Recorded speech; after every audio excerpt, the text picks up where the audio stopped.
প্রত্যেক দিন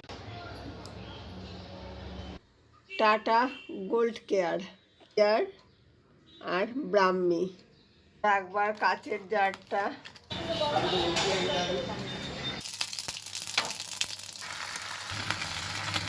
রাগি আর বাজরার আটা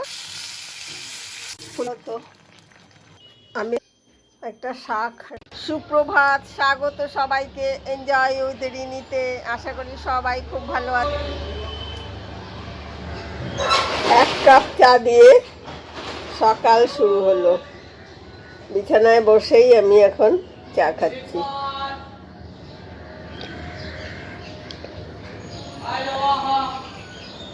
আর এই যে পেপার লোহা লাগাচ্ছে, বেশ লাগে কিন্তু শুনতে। সকাল হলো, বোঝা যায় চারিদিকে একটা কলরব, বিভিন্ন ধরনের পাখির কুজন এখন তো সেই অর্থে শোনা যায় না, তবে আমার এখানে তবু মাঝে মধ্যে শুনতে পাই। শুনি বিভিন্ন ফ্ল্যাটে পোষ্য ডগিদের ঘাউ ঘাউ,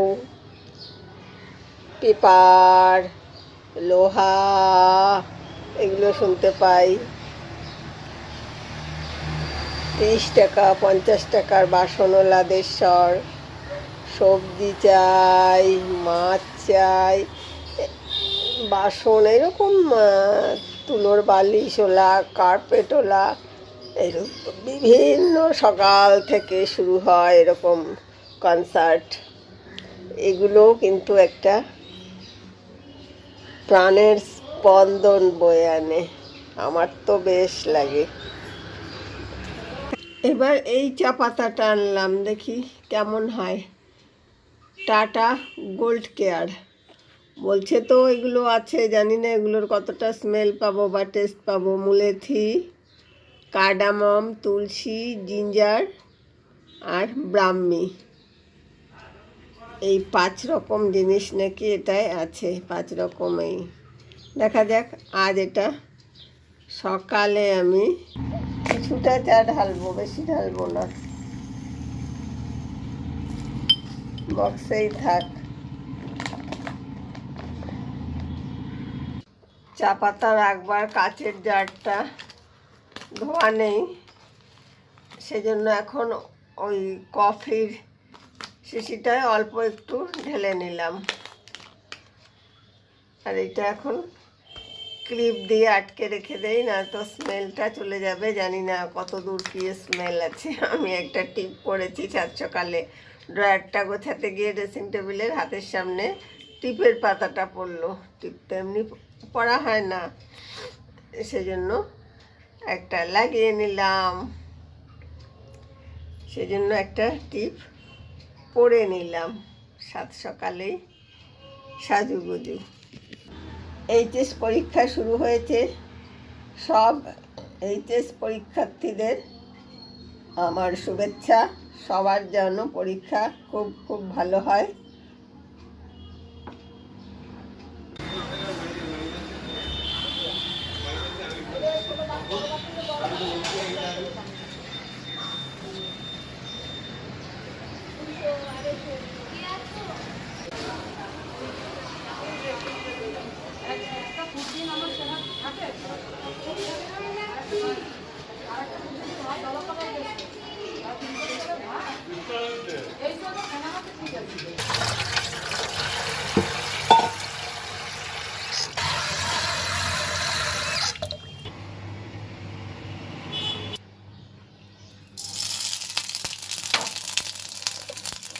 একটা 5 মিশালি তরকারি করবো, 5 ফোড়ন দিয়ে।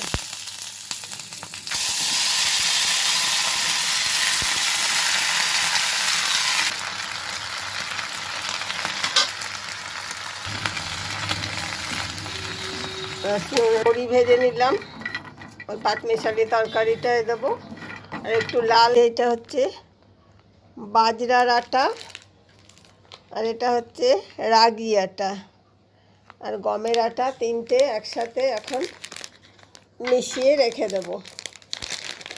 গমের আটা খুব হেলদি হয়, কিন্তু সবার খেতে ভালো লাগবে না, কারণ ঠিক এমনি রুটি যেমন হয় ওরকম হয় না, আর বেলাটাও একটু টাফ আছে, হাত দিয়ে দিয়ে বেলতে হয়, নয়তো ফেটে যায় হাত দিয়ে চাপড় দিয়ে দিয়ে।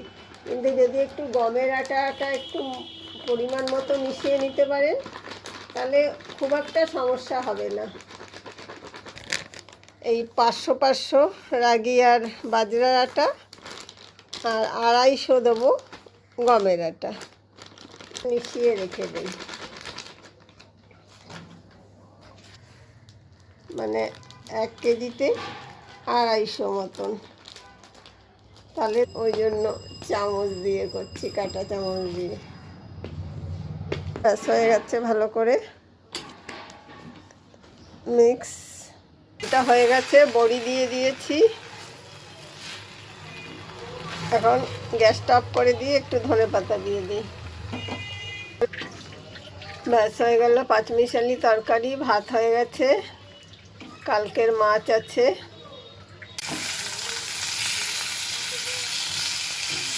ফুলকপি এখানে ধুয়ে কেটে রেখে দিয়েছি, ভাজা হয়ে গেছে। আমি সারা দিলে নয় সেইটুকু দিই। দেবো গোটা জিরে, পাচ্ছি না প্যাকেটটা কোথায়।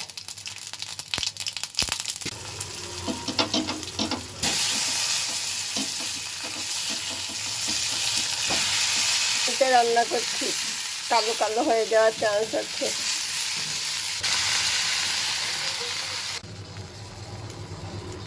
জিরে গুঁড়োটা বেশি দিলাম।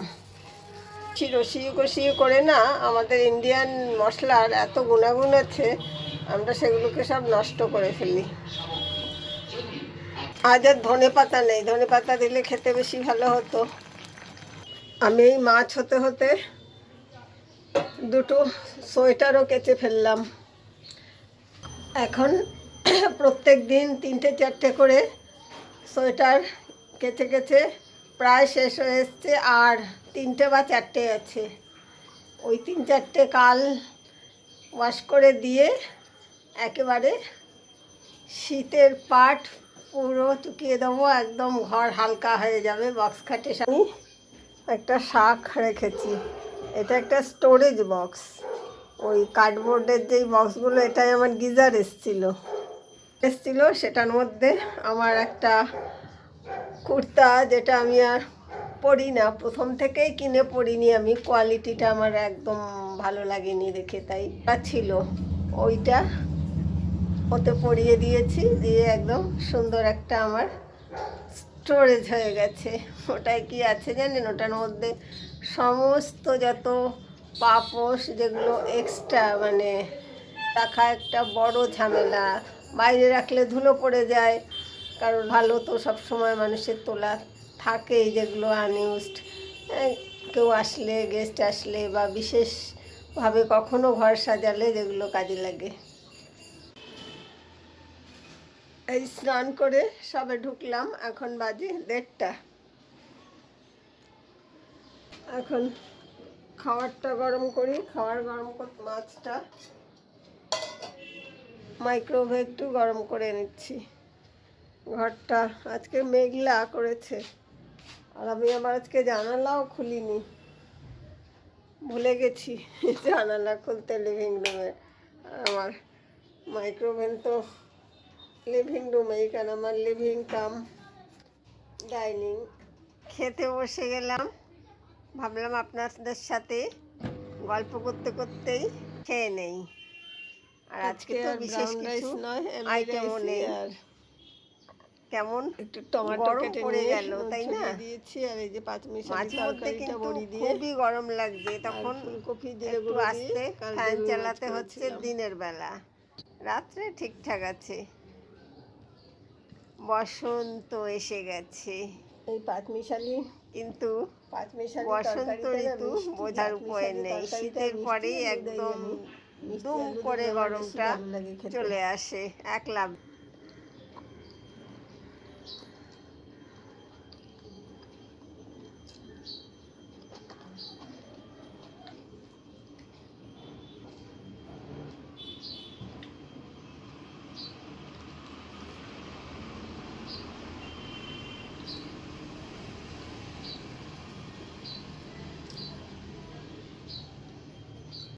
ঠেসে ঠেসে সব শীতের জিনিস ভরছি, তাও হচ্ছে না। বক্স খাট ভর্তি হয়ে গেছে, কোথায় যে রাখবো? একটা আলমারি কিনতে হবে, সেও কিনতে পারছি না।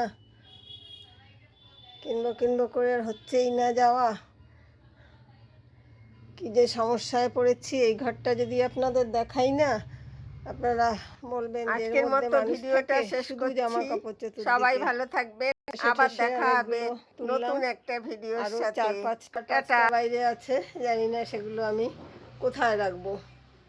আসলে কিছু জামা কাপড় বাতিল করা প্রয়োজন খুব, কিন্তু বাতিল করব কোথায় দেবো, কাকে দেবো, এই নিয়ে তো আমার পক্ষে বেরোনো সম্ভব না।